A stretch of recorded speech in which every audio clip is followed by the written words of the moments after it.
Bonjour Alexandra, comment ça va? Ça va, vous? Ça va très bien, merci. Alexandra, est-ce que je peux vous demander de vous présenter ainsi que votre métier? Je m'appelle Alexandra, j'ai 22 ans. Je suis infirmière depuis maintenant 2 ans. Ouais, ça vient de faire 2 ans. Et j'ai travaillé dans ma région, puis aujourd'hui, je suis infirmière pour une agence de placement en santé à travers le Québec. Et je pense qu'il y a deux choses qui sont très importantes qu'on va faire durant notre conversation. On va parler de votre métier, puisqu'il y a eu quand même mauvaise presse au sujet des agences au Québec récemment. Ça serait le fun Ouais. d'avoir votre réalité. Puis je pense que vous avez aussi été patiente récemment, hein? Oui, il y a un an, ben, en février 2024, j'ai fait un gros AVC suite à une complication cardiaque. Puis j'ai été hospitalisée en soins intensifs neurologiques pendant une semaine. Dans le revers de la médaille du patient à place du soignant. C'était quelque chose. Est-ce que ça vous a changé comme soignant? À 100%. À 100%. Et aujourd'hui, je peux dire que je suis plus attentive aussi à tout ce qu'il y a de petits signes sur les unités, tout ce qu'il y a de petits signes, de complications. Je prends vraiment mon entonnoir puis je le porte le plus large possible pour vraiment diminuer le plus petit possible. Considérant que moi, personnellement, mon hospitalisation, ma thrombolie, c'est pas nécessairement bien passé. Donc aujourd'hui, je pense que je suis plus ressortie en, en voulant voir plus grand, puis en voulant donner plus d'expertise, le plus que je peux donner pour le bien-être de mes patients. Qu'est-ce que vous aimeriez que les soignants qui nous écoutent changent sans avoir nécessairement à passer via l'expérience d'être un patient? Tu sais, on souhaite des malheurs à personne, mais tu sais, mettons, qu'est-ce qu'on peut euh, transformer de positif en utilisant votre expérience? Pour moi, c'est de prendre le petit 2 minutes que tu peux prendre à chaque corps, à chaque patient, même si des fois c'est tellement difficile de prendre ce petit 2 minutes-là à chaque patient, parce que plus le temps passe, plus on a beaucoup de patients, plus on a beaucoup de responsabilités, malheureusement. Mais si tu es capable de prendre le 2 minutes pour chaque patient, à chaque personne, juste pour poser quelques petites questions sur le minimum, comment ça va, vous vous sentez-tu bien, y a-t-il quelque chose qui a changé? Même si c'est la base du soin, quand on manque de temps, malheureusement, il y en a qui peuvent skipper ce petit minimum-là. Puis je pense que ça peut tout changer sur une hospitalisation, que ce soit que tu sois là pour un problème de santé physique, pour un problème de santé mentale.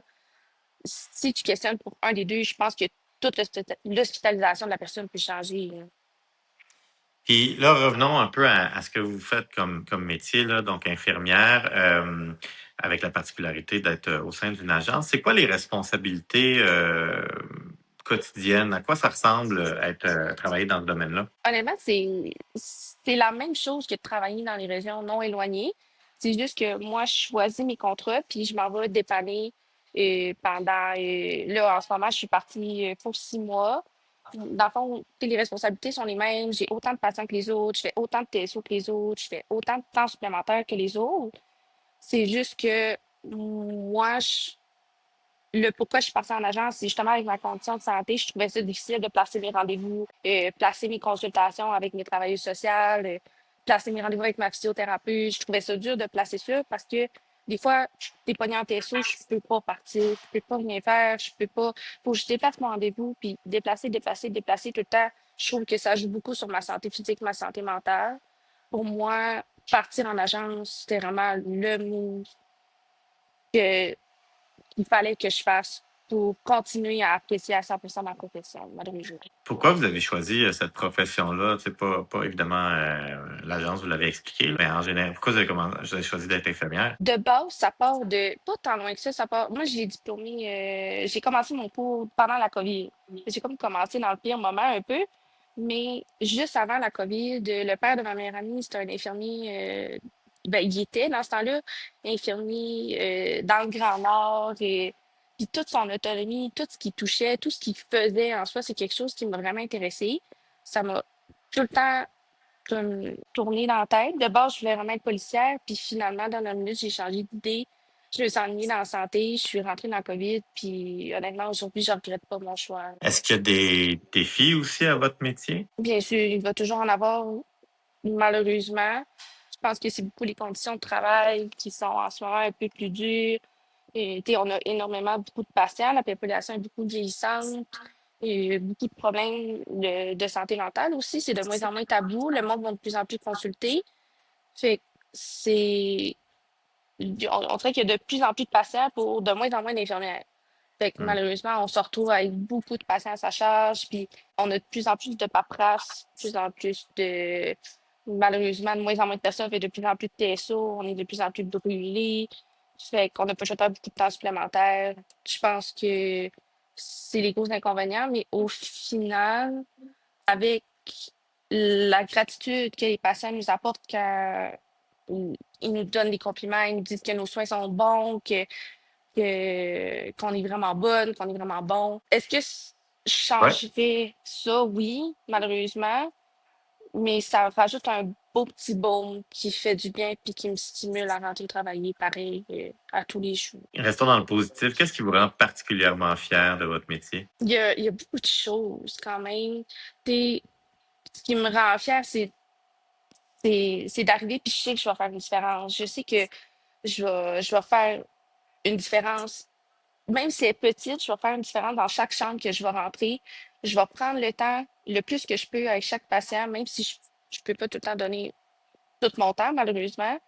Mais à chaque fois que je vais rentrer dans une chambre, je, je sais que je vais sortir puis que je vais faire le maximum que je peux. Puis je peux partir de ma journée malgré tout en me disant que même si peut-être pas tout est fait, j'ai fait le plus que je pouvais. Est-ce que des fois, quand il y a des épreuves, quand vous êtes en plus tombé malade, avec toutes les mauvaises nouvelles sur le réseau de la santé, les agences, des fois, on a juste envie de tout abandonner puis de se brûler, là.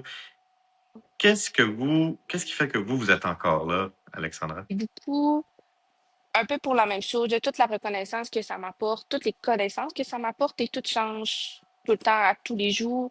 Tu sais, j'ai l'impression d'être tout le temps stimulée. En agence, c'est sûr aussi que vu que j'ai touché à beaucoup de choses à la maison, ça me permet de toucher à plus de départements pendant mes contrats en agence, que je me tente jamais, je me promène tout le temps, je change tout le temps de département, je peux faire des tâches supplémentaires un peu partout.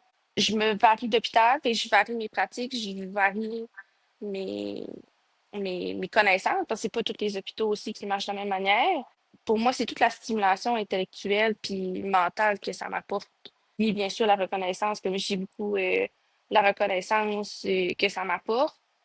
Tout ce que je peux changer chez la personne aussi, mais je pense que ça ressemble pas mal à ça. Fait que, tu sais, justement, vous parlez beaucoup de la flexibilité, de la reconnaissance. Si vous aviez une baguette magique, qu'est-ce que vous changeriez dans le réseau? C'est, je changerais tellement d'affaires, on dirait. Tu sais, toutes les nouvelles lois qui rentrent, pour moi, je suis, ben, comme la plupart en soi dans le domaine de la santé, je suis vraiment pas d'accord avec les nouvelles lois qui rentrent. Et je me mettrais plus de personnel, je me mettrais moins de patients pour plus de temps pour améliorer la qualité de mes soins. Puis j'enlèverais les TSO. Je pense que ça nous brûle toutes physiquement, mentalement. Puis je pense on peut pas s'occuper de quelqu'un si nous-mêmes, ça va pas. Tu sais, c'est tellement brûlant des fois. Il y a tellement des journées qu'on arrive brûlé. Le nombre de fois que je suis arrivée chez nous en pleurant, malheureusement, puis que je- aujourd'hui, je suis capable de me dire qu'il faut que je prenne soin de moi avant de pouvoir prendre soin des autres. Mais ça a tellement été long de pouvoir me dire ça que c'est difficile, malheureusement, de se dire, ben, je vais rentrer travailler. Moi, ça va pas, mais je vais rentrer travailler pareil parce que je sais que j'ai pas le choix. Comment on fait de la rétention? Parce que pas de TSO, moi je suis d'accord, mais ça prend des gens C'est qui ça. soignent, hein. C'est ça l'argument qu'on entend. Mais pour que, tu sais, on peut former des gens, mais il faut aussi les garder. Fait que comment est-ce qu'on fait Ouais. de la rétention? Pour moi, ce serait peut-être de, même si les hôpitaux disent souvent on fait conciliation, travail, famille, études, c'est pas tout le temps le cas, malheureusement. Puis si on propose, pour moi, si l'hôpital serait vraiment capable de proposer une conciliation travail, famille, études, temps libre, t'es- pour moi, ça serait le best, d'essayer de coller nos jours, essayer de. Il y en a beaucoup qui veulent faire du 7-7 à l'année, il y en a beaucoup qui veulent condenser leur travail pour avoir plus de congés. Et pour moi, s'ils écouteraient peut-être plus les demandes d'horaire, pour moi, ça serait déjà plus stimulant à rentrer travailler versus si tu m'obliges à faire 70 heures semaine, puis que ma seule journée de congé sur ces 70 heures-là, soit faut que je rentre en TS ou finalement tu m'annonces que je suis en TSO.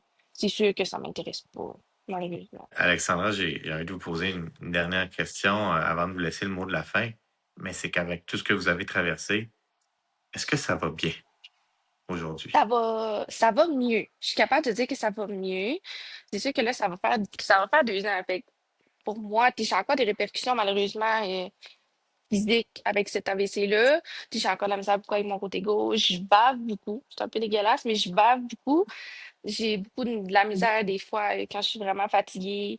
Et- mais je travaille beaucoup là-dessus. J'ai une physiothérapeute extraordinaire, j'ai une famille extraordinaire, j'ai tellement de monde pour me soutenir que aujourd'hui, je suis capable de dire que ça va mieux. Est-ce que je reste avec des répercussions malheureusement psychologiques et tout ça? Je pense que oui.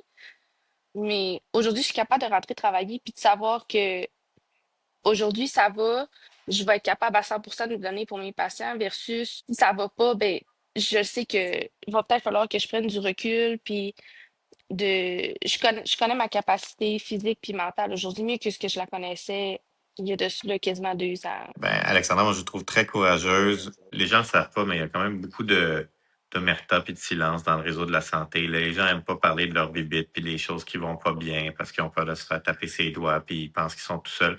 Mais de parler, de normaliser qu'on peut tomber malade, on peut trouver qu'il y a des choses qui vont pas bien, mais si on en parle de façon respectueuse, on trouve des solutions. Moi, je vous remercie beaucoup d'avoir accepté de raconter votre Merci à histoire. vous. Ben, ça fait plaisir. Puis je vous laisserai le mot de la fin. Y a-t-il quelque chose qu'on n'a pas dit que vous voudriez absolument transmettre à ceux qui nous écoutent? Comme je disais tantôt, c'est beaucoup au niveau de si tu n'es pas capable de prendre soin de toi, tu ne seras pas capable malheureusement de prendre soin des autres sur une longue durée.